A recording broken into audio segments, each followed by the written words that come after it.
If women's sexual preferences are liberated and go unchecked, they destroy civilizations.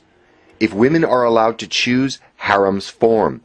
If women are allowed a voice in matters that pertain to the safety of a nation, then that nation will die, inevitably. It's as simple as that. Once you realize this, you understand the entire basis behind civilized society. And if not, you'll understand by the end of this video. As this is a complicated subject, let me state briefly what I'm talking about in this video so you can follow along more closely. Women do not, on an instinctual level, care very much about her tribe, nation, or civilization. It's in their nature not to. Women are biological creatures like all others, and they seek to maximize their chances of having viable offspring. This half-century-long experiment of women's liberation and political enfranchisement has ended in disaster for the West. And the damage done to the West may be irreparable, and the only solution would be a return to a more patriarchal society, and this seems highly unlikely. I want you to hold on to this key thought, as the meaning will become clear as this video progresses. When I'm speaking of Western women, I'm talking of women as an organism, or in general. Of course there's a spectrum and every individual is different, but for the purposes of this video, I'll be speaking of Western women and their general characteristics. I realize that this is a sensitive topic and women with children are different from younger women, but it's the broad strokes of Western women that need to be addressed. If you're a woman watching this and take offense to this video, please understand that I do realize that not all women are the same, but there are some very easily identifiable patterns of behavior that need to be discussed. Also key to understand is that every dramatic change that Western women have brought to society has been allowed by Western men. Western women, or for that matter, any group of women, are not consciously seeking to undermine the foundations of any particular society through calculation or deception or for any underlying agenda. It's just that women have never been the builders of any of the larger edifices of civilization and are not and have never been responsible for maintaining them. This is borne out across every civilization throughout history. So to be clear, I am not assigning any quote-unquote blame on any group or gender in this video. I'm only trying to explain how I see the world that we've all inherited. And let's get this out in the open. Women are not very good at being loyal to the tribe. They never have been, they never will be. The reason is it's not in their nature to do so. Women throughout history have shown time and time again they're quick to seek the favors of men they feel are stronger and more dominant, whether they're part of their in-group or not. Recent examples of this, besides Japanese or Vietnamese war brides, come from Europe and are illustrated by the countless numbers of Belgian, French, Dutch, what have you, women that took up relations with occupying German military personnel. And this was only a short time ago, but when Nazis were defeated and social stability was restored, they were punished for their betrayal and transgressions against their people. Now, not only are women not punished for inviting alien and unassimilatable armies of men into the West, they then vote for parties that force the entire society to have its national wealth redistributed to this army of aggressive and hostile men. And women who are in positions of power even openly celebrate the destruction that they bring upon their people and openly taunt those that seek to retain their culture and civilization from obliteration. As in the following video of German politician Dr. Steffi von Berg in Hamburg. Frau Präsidentin, meine Damen und Herren! Unsere Gesellschaft wird sich ändern. Unsere Stadt wird sich radikal verändern. Ich bin der Auffassung, dass wir in 20, 30 Jahren gar keine ethnischen Mehrheiten mehr haben in unserer Stadt. Das ist das, was wir haben werden in der Zukunft. Und ich sage Ihnen noch ganz deutlich, gerade hier in Richtung rechts, das ist gut so. And as our societies become ever more dangerous because of people like Ms. von Berg, and even though women can take steps to protect themselves, the primary responsibility for protection will probably always belong to men. This is very important. Women will thus only have as much freedom as their men are willing or capable of guaranteeing them. So the question begs, why do women do this? Why do women betray their in-group? And how is the current situation different from those that preceded it? Well, in a word, enfranchisement. Women have been given the vote, and in a democratic society, they vote their biological imperative. Now, what do I mean by this? Well, recent genetic research has shown that before the modern era, 80% of women managed to reproduce while only 40% of men did. The obvious conclusion from this is that a few top men had access to multiple women while the bottom 60% of men had no mating prospects at all. Women clearly didn't mind sharing the top man with a dozen other women, ultimately deciding that being one of many women sharing a man who leads was still more preferable than having the undivided attention of a man who serves. Commenting on this, Roy Baumeister, a prominent social psychologist who teaches at Florida State University, had this to say: "It would be shocking if these vastly different reproductive odds for men and women failed to produce some personality differences." He went on, "For women, the optimal thing to do is to go along with the crowd, be nice, play it safe. The odds are good that a man will come along and offer sex and you'll be able to have babies. All that matters is choosing the best offer. We're descended from women who played it safe."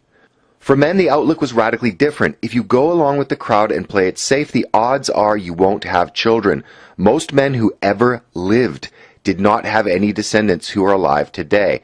Their lines were dead ends. Hence, it was necessary to take chances, try new things, be creative, explore other possibilities. Many societies, including the West, long ago devised a simple plan to stop the inherent infighting that occurs because a large majority of men in the in-group don't have sexual access to women or the ability to reproduce legitimate children.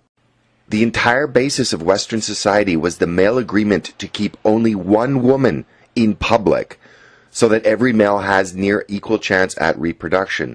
It's for this reason that organized and advanced civilizations have always needed to agree on the equitable distribution of women so as to incentivize its men to produce and have a stake in the society's health and security. But this, like other cultural arrangements that held the West together for centuries, is breaking down, and can be observed in something as basic as the fact there are no Western countries that are even at replacement levels in their birth rates. This again can be laid at the feet of loosening of sexual morality and the dating habits of young women. Colloquially called the 80-20 rule, what it basically means is that the vast majority, the 80%, are sexually pursuing the top 20% of men.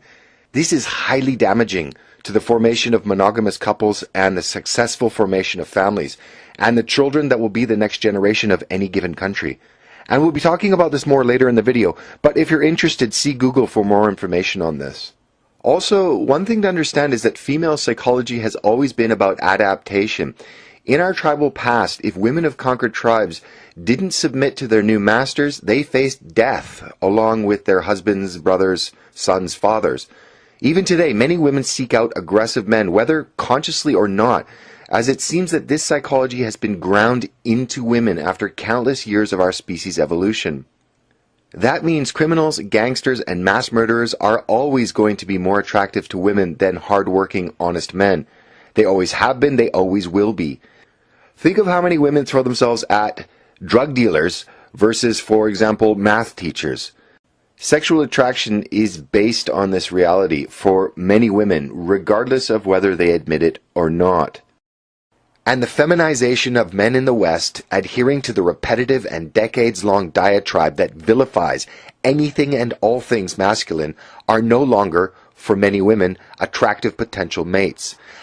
Especially for women in their critical prime childhood-bearing years. But I do add, this may and does change for many with age. The culture of the sensitive man, the emotional man, the compassionate man is at odds with what women are biologically predisposed to desire. Young women, if they tell you the truth, are drawn to the scoundrel, not the impeccable gentleman with the perfectly manicured fingernails. Afraid.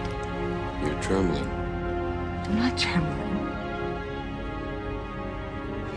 Because I'm a scoundrel. There aren't enough scoundrels in your life. I happen to like nice men.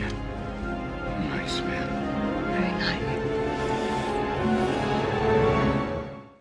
It's so much a part of women's psyche to want the scoundrel. that it's wrapped up in their very DNA. Just to get this out of the way, because I have a feeling it might show up in the comments, yes, I am aware that the vast majority of women, when raped, reach sexual climax or orgasm. However, from all the science that's been done, this is just basically a hardwired response. That if it does have an effect on women and their judgment, it must do so at a very subconscious or primal level. I also know that the number one sexual fantasy disclosed by women over and over again is rape fantasy, forced sex fantasy.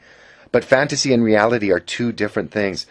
So I'm not really going to count this as a reason why women are so prone to consciously betray their in-group. The half-century-long experiment of women's liberation and political enfranchisement has ended in disaster for the West. When you begin to start connecting the dots, you realize that since women have been given the vote, the entire center of politics and thus Western society has shifted ever more to the left. Women have also used their political enfranchisement to further the cause of the aptly named women's liberation. Liberation socially, liberation financially, liberation from family, from motherhood, liberation from religious dogma, and most importantly, sexual liberation. Once women were given equal say in the sphere of politics, it was only a matter of time until our civilization was swept up by the event horizon of its own collapse.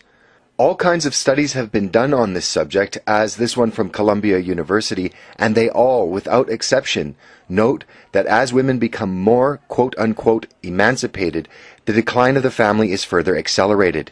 And as the family disintegrates and women move politically further and further to the left in their voting, many then begin to use the government as a surrogate husband and provider. Women are thus even more liberated from their traditional roles within the family and society at large.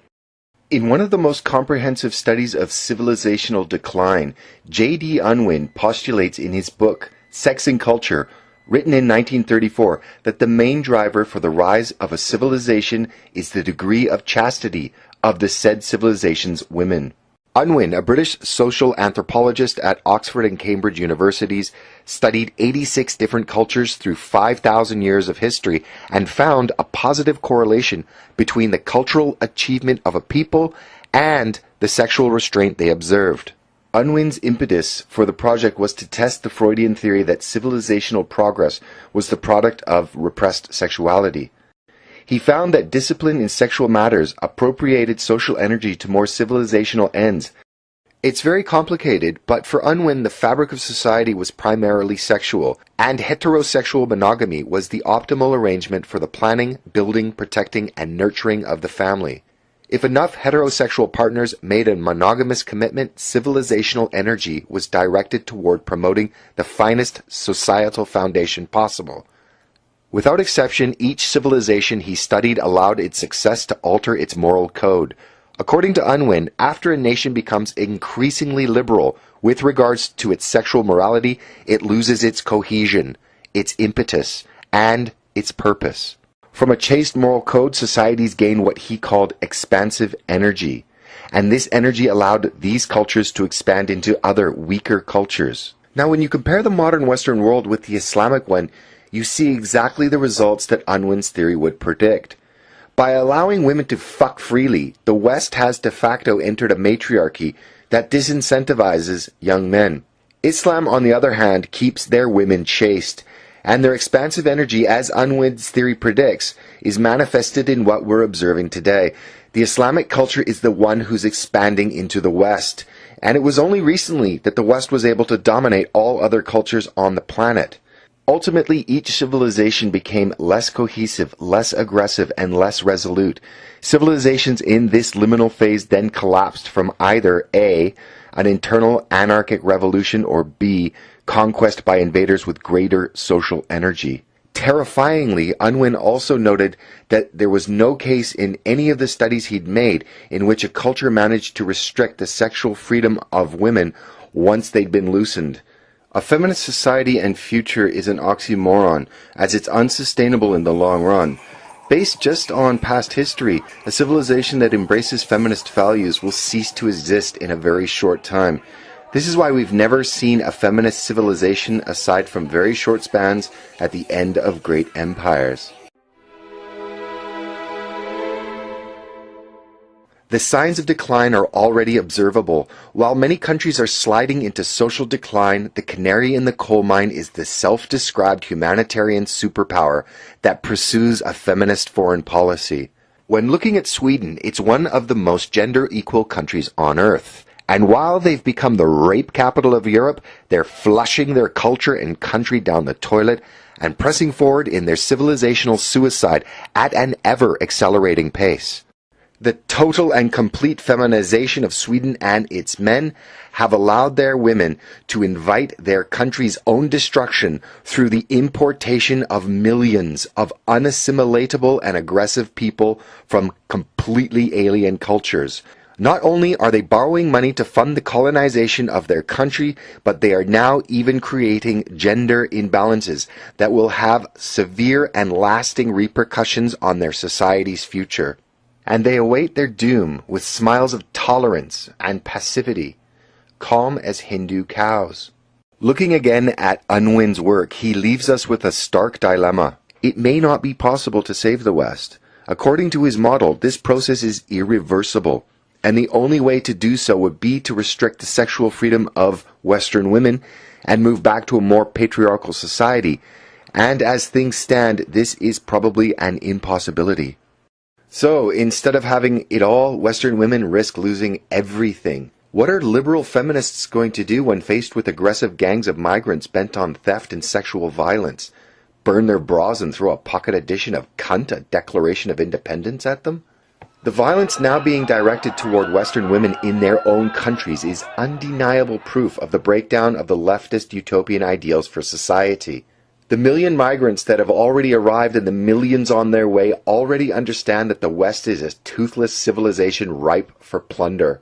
While Western women might be the ones advocating, whether knowingly or not, for the destruction of the West via misplaced compassion and hyper-emotionalism, it's also the fault of Western men by giving them the choice and allowing their gender's particular predilections to dictate what our civilization's values, priorities, and ultimately what our future should and will be.